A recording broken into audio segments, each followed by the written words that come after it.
there was some talk about potentially having FBI agents trained by UFC fighters or in the same way UFC fighters are trained.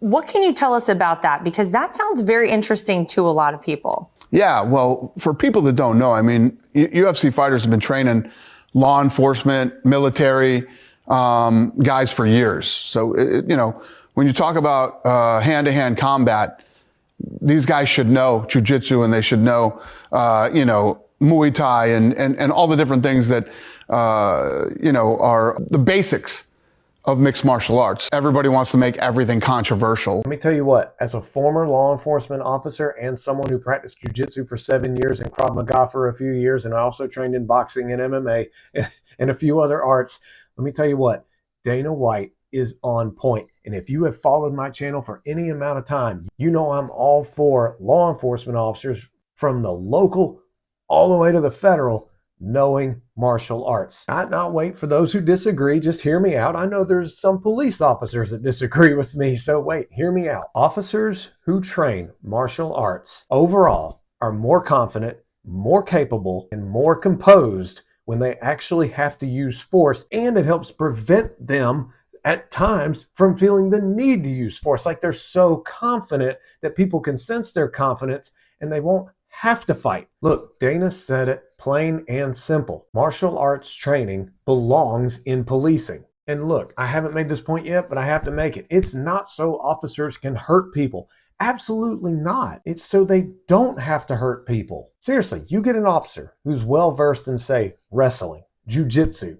They're going to gain control of someone more effectively, thus reducing the risk of injury for both the suspect and the officer. And if the person is being combative, then the officers are protecting a civilian from that person in an effective way. I saw it all the time. Officers who did not train had no idea what they were doing. They would start yelling at the top of their lungs, or the dog pile would start to happen because nobody knows how to get control over somebody, or they were starting to be over-reliant on the tools on their belt, like the taser and stuff like that. And if the taser didn't work, they had no idea what to do. Look, knowing how to effectively gain control of someone is not brutality. It's professionalism. And I can tell you time and time again, when it was lawful, when it was necessary, when it was within policy, and I was within my authority because I had to use force to stop people from fleeing from arrest, resisting arrest. Martial arts allowed me to control that person pretty dang fast, or at least be able to gain control of them effectively long enough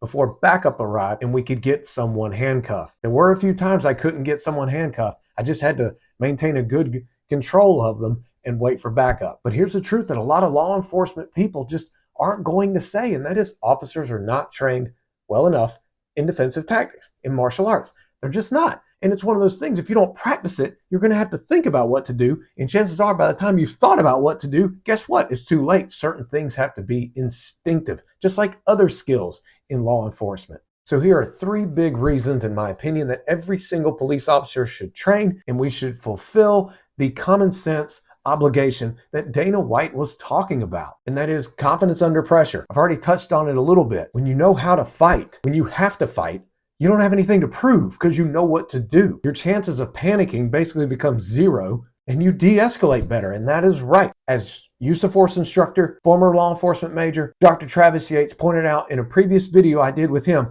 there are times when using force is a way to de-escalate, but it has to be effective. Thus, we need better trained officers. My second point is less use of force overall, because you're not guessing what to do. When you know how to restrain someone, you utilize that technique rather than intensity and high emotions that can get the best of somebody. My third point is fewer injuries. And this is huge because whenever an officer goes out on injury and there's that whole workers' comp thing and the city's paying for it, that means the taxpayers are paying for it. Martial arts teaches control, not chaos, therefore reducing risk of injury to not only the officer, but the suspect and other people on scene. To sum it up, training makes all the difference between like 10 and 10 seconds of an officer trying to gain control of someone, if that, to a 2-minute mess of officers piling on and yelling, not knowing what is going on, tunnel vision kicking in, all these different things because they're not trained or they're getting out of breath,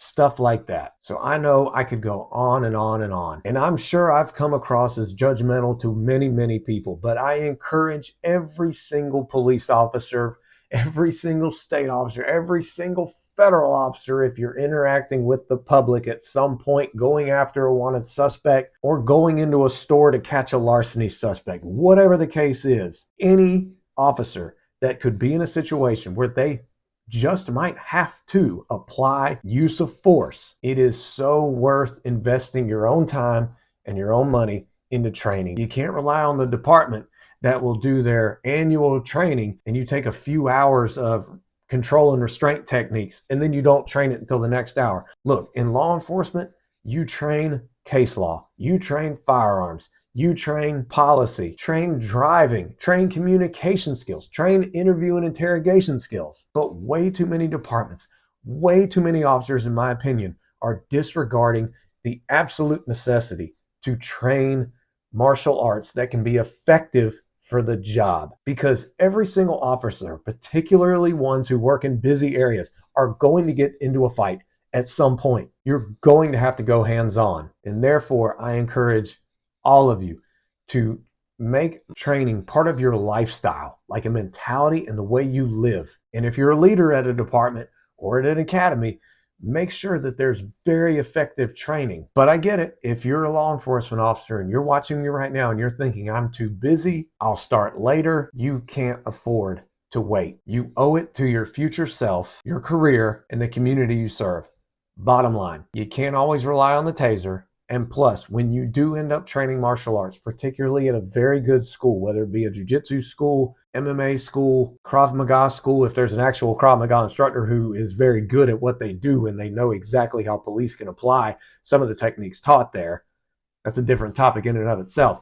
But when you do end up training, you get in better shape, you develop friendships with people outside of the profession, you obviously enhance your ability to perform the job that much better. You gain confidence in who you are and what you can do. You learn how to pay attention to detail. You're programming yourself to relax in tense situations, because in jiu-jitsu in particular, when someone grabs you, you can't tense up and muscle back. You have to use their momentum as your momentum. But you also learn discipline and many more things. And the good news is you don't have to be some elite athlete in it. Did I train with a UFC heavyweight champion contender at one point? Yes. He kicked my butt. Did I train with some pro MMA fighters? Yes, I did. But I also trained with a lot of white belts, blue belts, and everyone starts at the same spot. And you don't have to be some elite athlete in martial arts like the black belt knowledge. No, you can be very effective after 6 months of consistent jiu-jitsu training, but then keep on learning, obviously, because it's a perishable skill.